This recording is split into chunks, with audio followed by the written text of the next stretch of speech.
Bismillahirrahmanirrahim. Assalamualaikum warahmatullahi wabarakatuh. Alhamdulillahilladzi faddala bani Adam bil ilmi wal al. Wassalatu wassalamu ala sayyidil arabi wal ajam wa ala alihi li ahli sidqi wal kiram, amma ba'd. Yang saya muliakan pengurus masjid dan jamaah sekalian yang insya Allah dimuliakan oleh Allah Subhanahu wa ta'ala. Bersyukur Nabi Musa, atau nama Nabi Musa sampai-sampai Allah ulang dalam Quran, sebagaimana dalam kitab Fununul Afnan fi Ulumil Quran itu kurang lebih sekitar 136 kali. Namun tak kalah lebih juga, begitu juga lawannya, yaitu seorang penguasa zalim dalam catatan sejarah yang bernama Fir'aun, itu juga disebut dalam Quran itu sekitar 40 bahkan sekitar 74 kali kata Fir'aun dalam Quran. Apa maknanya? Di zaman Nabi Musa ditemani oleh Nabi Harun, mereka juga sudah pernah melakukan memperingati seorang pemimpin zalim. Jadi adapun tema kultum zuhur kita, sikap Islam andai kata ada dalam sebuah negara, andai kata ada dalam sebuah tempat daerah, apabila seorang pemimpinnya atau razanya zalim, bagaimana sikap kita menurut Islam? Jadi kalau ada dalam satu negara itu pemimpin zalim, menurut Islam bagaimana sikap kita kepada pemimpin zalim ini? Ini yang pertama, dakwah dan nasihat. Tidak ada upaya kita kecuali dakwah, menyeru, nasihat, menasihati, membimbing, mengingatkan, memberikan peringatan. Andai kata dalam satu negara itu ada pemimpin zalim, ataupun raja yang mungkin dulu namanya muluk atau malik, seorang raja, atau mungkin sekarang presiden. Andai kata dia zalim, menurut Islam sikap kita diantaranya adalah dakwah atau nasihat, tentu dengan bijaksana. Ini sikap kita yang pertama. Kenapa? Karena ketika Allah berbicara dalam surah Toha, itu dalam ayat yang ke-47, apa kata Musa dan Harun? Inna rasula rabbika fa'arsil ma'ana bani Israel wa la tu'azibhum. Ya Fir'aun, sesungguhnya kami berdua ini adalah utusan Tuhanmu. Untuk apa? Untuk memberi peringatan kepadamu. Kata Nabi Musa dan Nabi Harun, fa'arsil ma'ana bani Israel. Hei Fir'aun, lepaskan itu tawanan yang kau tahan, wala tu'azibhum, jangan kau ajab mereka. Jadi Nabi Musa dan Nabi Harun sudah juga memperingatkan, memberi nasihat kepada seorang pemimpin zalim, itulah Fir'aun.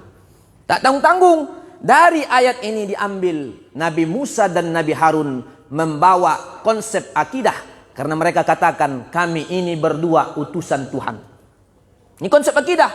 Yang kedua, wala tu'azihum, ini konsep kemanusiaan. Hei pemimpin zalim, jangan kau ajak mereka, lepaskan mereka bersama kami. Itu juga sudah dilakukan oleh seorang nabi yang sering disebut dalam Quran namanya, itulah Nabi Musa dan Harun. Makanya dalam hadis riwayat Ahmad itu, ya, kalimatul haq. Jadi al-jihad, diantara jihad itu adalah kalimatul haq inda sultanin jair. Yaitu diantara kalimat yang hak, yang benar, dia sanggup menyampaikan kalimat yang hak ketika di hadapannya ada seorang pemimpin zalim. Ini yang pertama, nasihat, ya, selaku sikap kita selaku umat Islam. Yang kedua, tidak membenarkan perilaku seorang pemimpin zalim apapun selama dia bentuk kezaliman. Kita tidak membenarkannya, tidak menyetujuinya, walau fi qalbin, sekalipun hanya di hati. Ini Pak. Jadi apapun kebijakan seorang pemimpin, kalau kebijakannya zalim, kita mesti tidak menyetujuinya, walau fi qalbin, sekalipun dalam hati. Ini sikap Islam yang perlu kita pahami. Hadirin yang dimuliakan Allah Subhanahu wa ta'ala. Ini juga kami nukil sebagaimana disebutkan dalam tafsir An-Nabalusi, ini karang oleh Syekh Al-Imam Ad-Doktor Muhammad Ratib. dalam jilid yang ke-6 halaman 119. Dulu ketika ada seorang pejabat yang bernama Al-Muwaffaq billah, pernah beliau dalam keadaan salat diimami oleh seorang imam yang membaca surah Hud. Jadi beliau ini seorang pemimpin, jadi ada dia di belakang seorang imam. Imam ini membaca surah Hud ayat 13. Itulah ayat wala tarkanu ilal ladzina zalamu fatamassakumun nar. Wala tarkanu, janganlah kalian cenderung, janganlah kalian condong sedikit pun ilal ladzina zalamu, kepada orang-orang zalim. Kenapa? Fatamassakumun nar, kami takutkan kalian akan disentuh oleh api neraka. Ini kata di dalam menafsirkan ayat ini, maka ditafsirkan oleh Syekh Al-Imam Muhammad Ratib dalam tafsirnya ini. Ruknun di sini kata beliau, al-mailul yasir la yazuzu. Condong sedikit saja kata beliau. Ada kekaguman, ada setuju saja, sedikit tapi kebijakannya zalim. Al-mailul yasir la yazuzu, tidak diperkenankan. Ini ketika beliau menafsirkan wala tarkanu ilal ladzina zalamu fatamassakumun nar. Jangan kalian condong, itu kata beliau al-mail. Mailul yasir, condong sedikit saja kata beliau. La yajuz, tidak boleh. Itu ditafsirkan di dalam tafsir An-Nablusi. Ini seorang ulama besar, pakar tafsir. Ketika menafsirkan ayat ini, wala tatma'innu lahum, kata beliau tafsirnya, jangan pula kalian merasa senang dan bangga terhadap mereka yang zalim. Merasa senang saja, merasa bahagia saja, tidak diperbolehkan. Ini disebutkan dalam tafsirnya hadirin yang dimuliakan Allah Subhanahu wa ta'ala. Yang selanjutnya, wala tumamilhum wala tujammilhum, jangan pula kalian menjilat-jilat dan bermanis-manis muka di hadapan pemimpin-pemimpin zalim. Mujammalah ini memperindah-indah, menyanjung-nyanjung untuk mencari muka kepada pemimpin atau penguasa yang zalim. Ini makna ruknun dalam ayat ini yang disebutkan oleh Syekh Al-Imam yaitu Muhammad Ratib dalam tafsirnya Tafsir An-Nablusi. Ini ayat ini mengingatkan kepada kita, jangan kita membenarkan perbuatan zalim sekecil apapun perbuatan itu, bahkan senang apalagi menyetujuinya. Ini sikap kita selaku umat Islam. Yang ketiga, yakni sikap kita selaku orang Islam adalah ad-du'a. Senantiasa kita berdoa kepada pemimpin zalim agar dia dapat hidayah dan sadar atas kezalimannya. Itu sikap kita, Pak. Kita doakan mereka.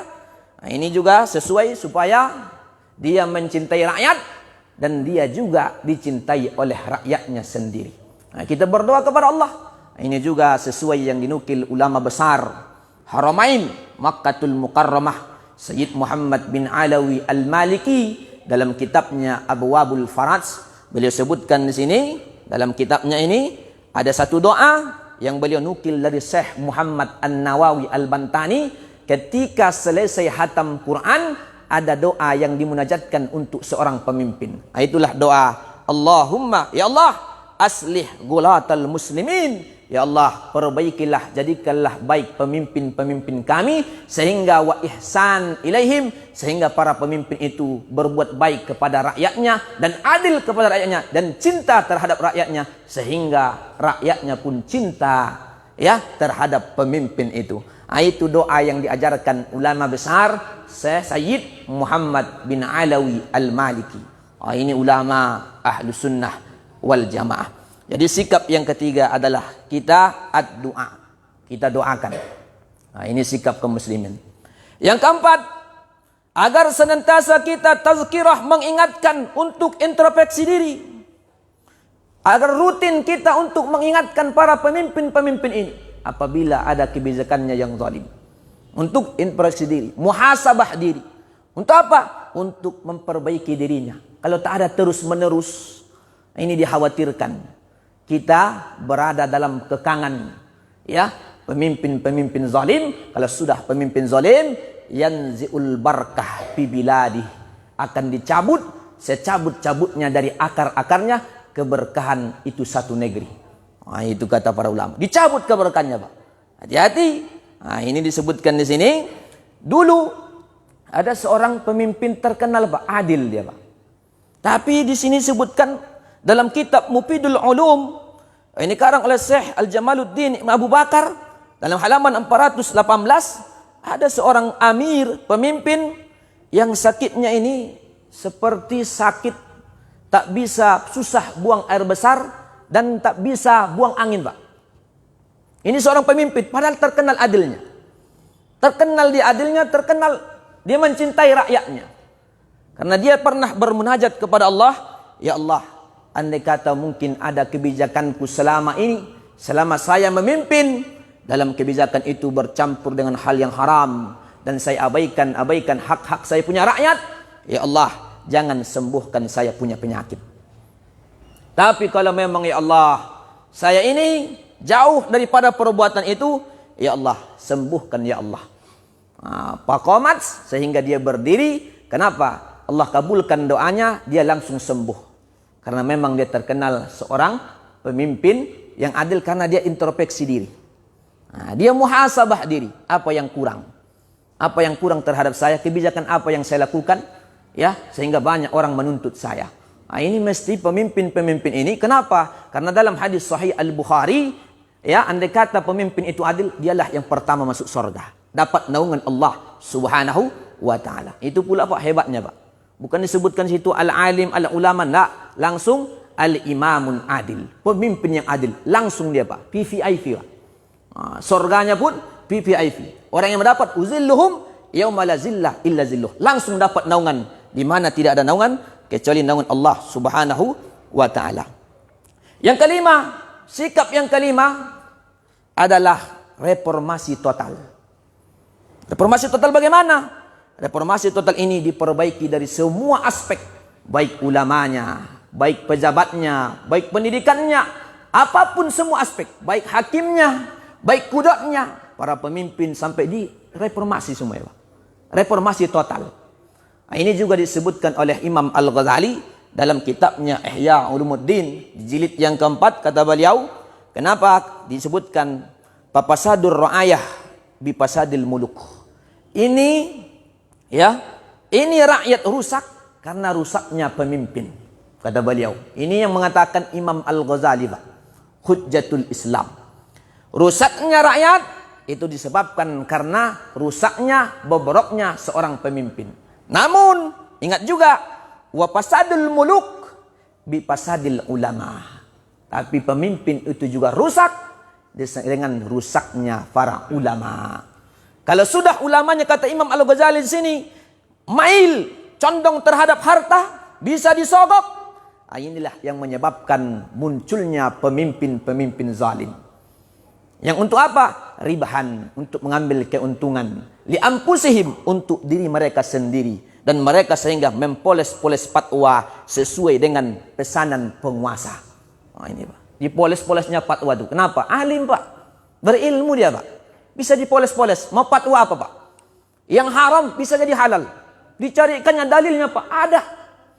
Kalau dia ngomong seakan-akan yakin orang, Pak. Inilah yang disebutkan oleh Umar bin Khattab. Inni ma akhafu alaikum fi akhir zaman bi ulama'is su', kata Umar bin Khattab. Yang saya khawatirkan nanti kalian di akhir zaman muncul ulama su'. Padahal bertentangan tuh, Pak. Ulama orang yang alim berilmu, su' buruk. Kan jelek tuh, Pak, enggak sebanding rasanya. Ulama su'. Itu kata Umar bin Khattab. Yang terakhir, hadirin yang nulak Allah Subhanahu wa Ta'ala. Yang terakhir, andai kata ini seorang pemimpin nampaknya tidak diharapkan lagi akan berubah, nampaknya terus menerus, banyak rakyatnya yang korban, banyak ulama yang dipenjara, dan semua aspek dilihat dari segi apapun, ini pemimpin sebagaimana pemimpinnya Fir'aun, Pak, tak diharapkan. Maka sebagaimana disebutkan di sini, seperti yang dilakukan oleh 3 ulama besar yang bernama Syekh Al-Muhammad Hanafi, Ibrahim Al-Jabiri, begitu juga Al-Abul Musa, kata beliau, mereka berdoa keburukan terhadap pemimpin. Jadi kalau sudah sampai levelnya, Pak, pemimpin itu tidak diharapkan lagi terus menzolimi, rakyatnya menderita, zalim terus menerus. Tak diharapkan Pak keadilannya dan kasih sayangnya. Maka ini pertama ini Pak, pendapat pertama sebagaimana Muhammad Hanafi mereka mendoakan karena pernah terjadi wa kanu yanfahuna batna zalim wa hatta tukadu yumassikumu.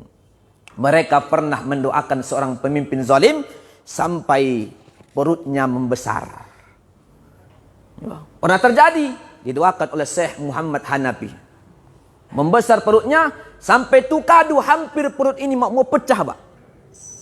Didoakan dikala itu. Tapi yang kedua sebagaimana Syekh Sayyid Muhammad As-Sa'rani atau Abdul Wahab As-Sa'rani, beliau tetap mendoakan hidayah. Jadi ada dua. Ada memang dia kalau sudah levelnya ke situ didoakannya laknat, didoakannya ya agar perutnya buncit mau pecah Pak. Tapi seorang ulama besar Mesir Abdul Wahab As-Sa'rani dia lebih memilih ya doakan dapat hidayah walaupun levelnya sedemikian. Ini ada dua mazhab lah dalam menyikapi ini. Ini saja sikap kita selaku orang Islam terhadap andai kata ada di antara kita pemimpin yang zalim. Mudah-mudahan ada manfaatnya. Akhir ini, assalamualaikum warahmatullahi wabarakatuh.